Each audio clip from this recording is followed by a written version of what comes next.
think, first of all, servant leaders refuse to compromise their integrity. They set an example. They admit their mistakes, and they are forgiving of others.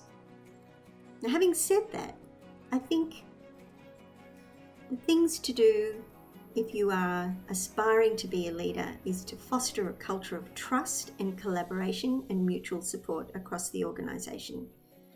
That's really important because you are trying to lead a team. You're not a leader among equals, but there are strengths in your team that you don't have. So you need to mobilise those strengths. The second thing, I think, is leading with integrity and values. So you have to demonstrate honesty and transparency and ethical decision making in order to inspire trust and loyalty among your team. That's really important. It's not do as I say, it's do as I do. I think a third thing is to build a circle of safety within your organisation. And by that I mean foster a culture of trust and psychological safety, so that you can actually encourage innovation and creativity and effective teamwork. And that means that people will take a risk if they know that you've got their back. They'll think outside the square. They'll come up with innovative solutions if you encourage them to do that and create a circle of safety about being able to speak up. And then the other thing I think a good leader can do is to promote a culture of accountability and responsibility. So that enables your teamwork, your team members to take ownership of their actions and their decisions. And so it's really important for you to cultivate a sense of empowerment and commitment to achieving the shared objectives of your organisation, and to underpin them with the values that reflect the culture of your organisation. Skills and attributes that an effective leader should have. First, visionary thinking and strategic planning. An effective leader should have the ability to envision a compelling future and formulate a strategic plan to achieve it. This involves setting clear goals, anticipating challenges, and inspiring others to work towards a common vision. By fostering a sense of purpose and direction, leaders can guide their teams through dynamic environments and drive innovation. Second, effective communication. Communication is a cornerstone of successful leadership. Leaders must be adept at conveying their vision, goals, and expectations clearly and inspiring their teams. Additionally, active listening is crucial to understanding the needs and perspectives of team members, fostering a culture of open dialogue and building trust. Third, adaptability and resilience. In today's rapidly changing world, adaptability is a key attribute for leaders. The ability to navigate uncertainty, embrace change, and learn from setbacks is essential. Resilient leaders bounce back from challenges, inspire confidence in their teams during tough times, and use adversity as an opportunity for growth. When the going gets tough, the tough gets going. Fourth, empowering and developing others. A great leader empowers and develops their team members, fostering a culture of continuous learning and growth. This involves providing guidance, mentorships, and opportunities for skill development. By recognizing and harnessing the potential of each team member, leaders create a dynamic and collaborative environment that contributes to both individual and collective success. In my own leadership journey, I have found these skills and attributes to be instrumental. These skills enable me to navigate the complexities of scientific research, secure funding, and mentor a diverse group of students and researchers. For me, I believe that to be an effective leader, we need to first and foremost be open to collaborate with others. No one leads alone. We need to foster collaboration, to foster co-responsibility. So I think that capacity to appreciate as a leader that I don't have all the answers. I don't have the truth or the wisdom of everything in my pocket. I need to collaborate with other people. I need to be in relationship with others, to have the courage to ask and to admit when I don't know.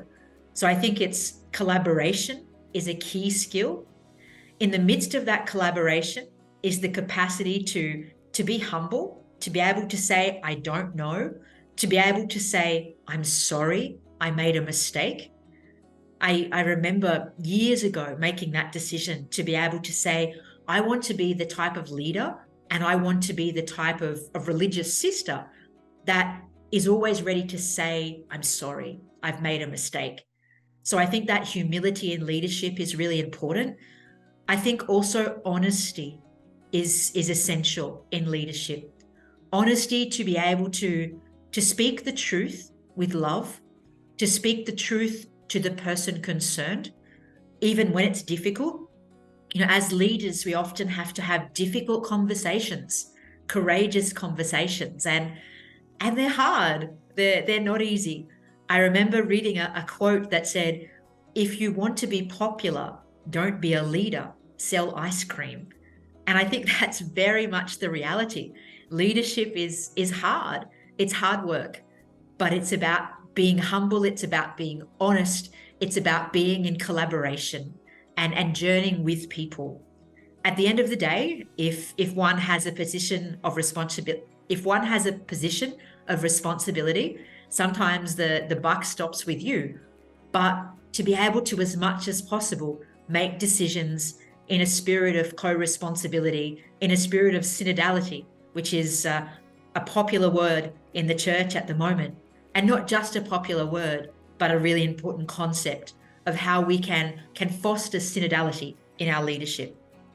From a Catholic leadership perspective, I would like to talk about 3 attributes. The first one is moral integrity. Integrity is often associated with honesty and truthfulness, and it is definitely that. But moral integrity also means having a strong set of values.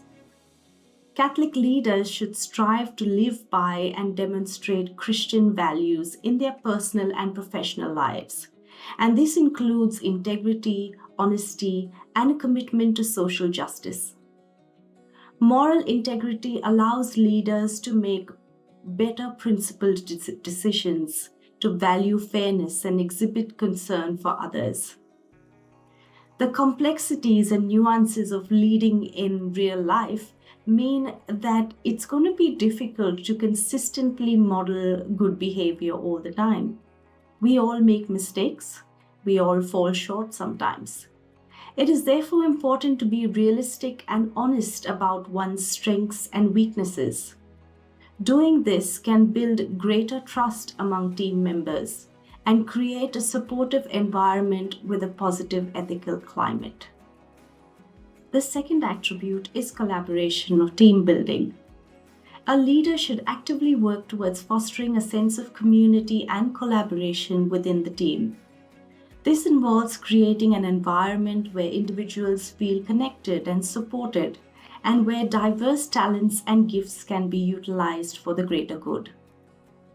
Australia is culturally diverse, and when you lead a team, you will often find team members holding different culturally based expectations of their leader, based on their perceptions of power and maturity levels. Having a person-centered approach to leadership can improve a team member's commitment and engagement and lead to greater team effectiveness and learning. Another useful strategy is to employ coaching behaviors to provide guidance and encouragement. And this involves clear communication, honest conversations, particularly about difficult issues, adequate training, providing feedback, and celebrating success. The third attribute is discernment in decision making. Decision making is a key responsibility of being a leader. An effective, decisive leadership comes with experience and practice. Discernment in decision making, however, is a crucial skill for Catholic leaders because it aligns with principles of the faith, morals, and seeking the will of God. It allows leaders to make decisions that are in harmony with the core values and teachings of the faith. As a leader, one is often faced with difficult decisions. Discernment equips leaders with the wisdom needed to navigate complex issues. By seeking guidance through prayer and reflection, leaders can approach challenges with a greater sense of clarity and purpose. Discernment also involves seeking input from others and considering their perspectives in the decision-making process. It involves a willingness to surrender personal desires and ambitions, to make decisions that prioritize the well-being of others, especially individuals who may be affected by the decision, and the whole group as well, alongside the proper use and stewardship of resources that have been entrusted to you. The top 4 things I would consider as attributes of an effective leader is first and foremost listening.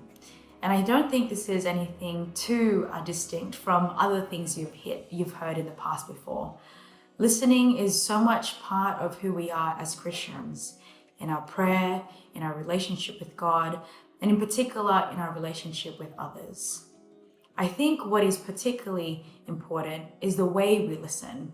And we know that in listening, we must be open to receiving the other, the sacredness of their stories, their gifts, and their wisdom.